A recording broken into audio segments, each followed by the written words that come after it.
If you're not willing to go in there and face yourself, you're not gonna find anything. You're gonna live right here on surface, man, right here on surface. So if there is an ending to this world and there is somewhere to go and there's a judgment, you're gonna get there and you might see a chart.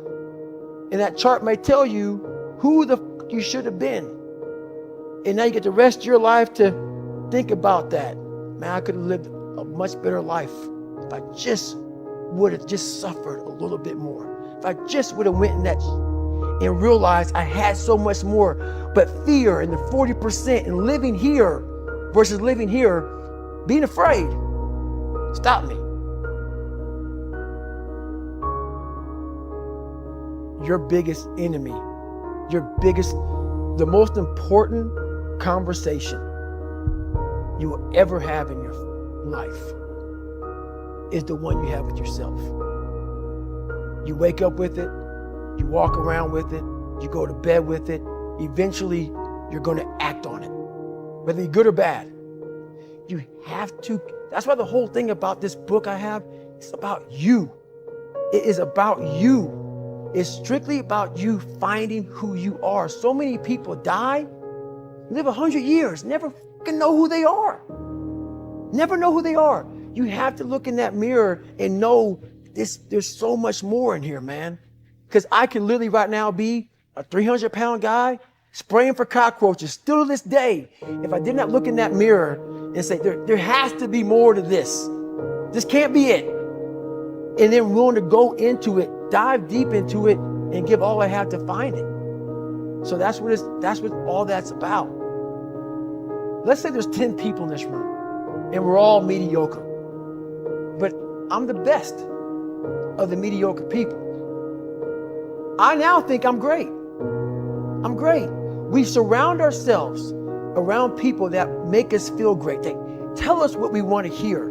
The second we put ourselves amongst the uncommon people, we don't like that feeling, that challenging feeling of that person who's waking up at 3:30 in the morning and say, hey, push it, we're going for a run. We don't like that challenge. We like that person who says, hey, you know, man, I don't feel good today, man. And they say, oh, it's okay, brother. Take a day off, maybe we'll get a pizza and watch the game. We like that.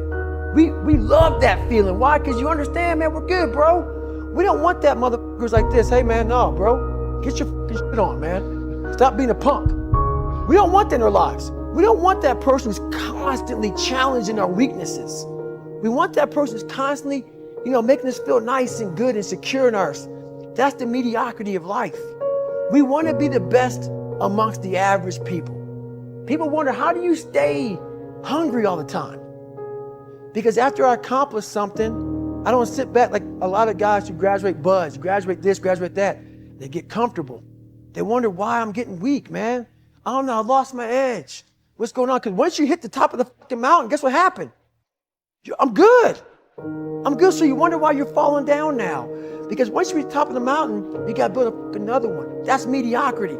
There's a lot of people in mediocrity who have a nice resume, but they're one-timers, man. They hit a one-time deal. They busted it open, got a lot of money, but they're good. You're mediocre now, man. What are you fucking doing today, tomorrow, the next fucking day? That's why I don't listen to theorists. I don't listen to all that bullshit. I listen to a mother who's like this, man. What's wrong, man? I'm fucking tired, dude. Why are you tired? Because tomorrow, I gotta do the fucking shit again, man. Whatever it is that made me fucking nauseous and sick to my stomach, it made me hurt. There's no ending. And that's the person I listen to. That's the person who's gained knowledge. You gain knowledge through suffering. And on the other end of suffering is a world that very few have ever seen. It's a beautiful world because that's where you find yourself. You don't find yourself in over here. You find yourself on the other end. Like the 100-mile race I was on, I ran it for 24 hours. I found myself on the other end of that race. That 19 hours, I found, wow, there's a whole nother fucking world out here that I've never even saw. But the world's in your mind.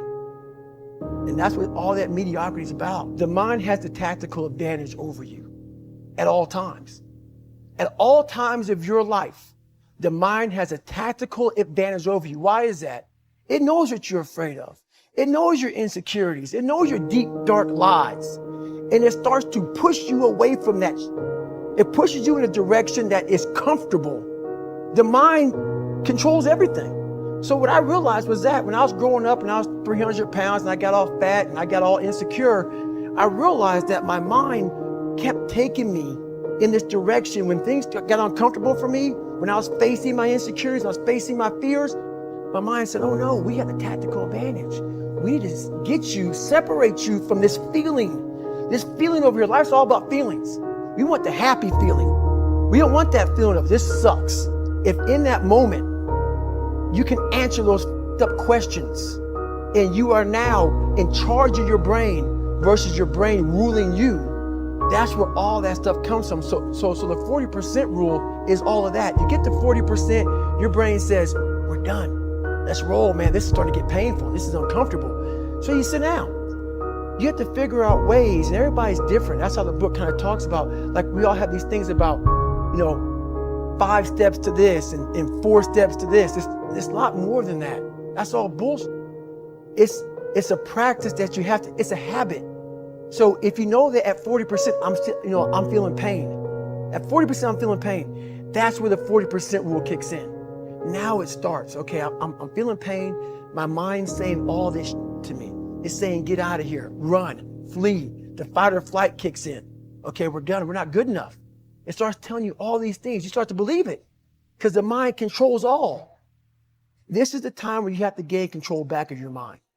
It's okay. Let me see if I can go 45%. And once you start giving yourself more and more hope and start realizing, okay, the mind starts to be, okay, what are you doing? We're supposed to be going right and you're going left. You start then controlling your mind. Start finding more in yourself. And then it goes from 40% to a lot further than that. But that's the start of it though. Get to the spot where your mind is saying stop. Wherever that is, you gotta get there first. And then that's when that starts to work for you. You gotta control yourself in that moment.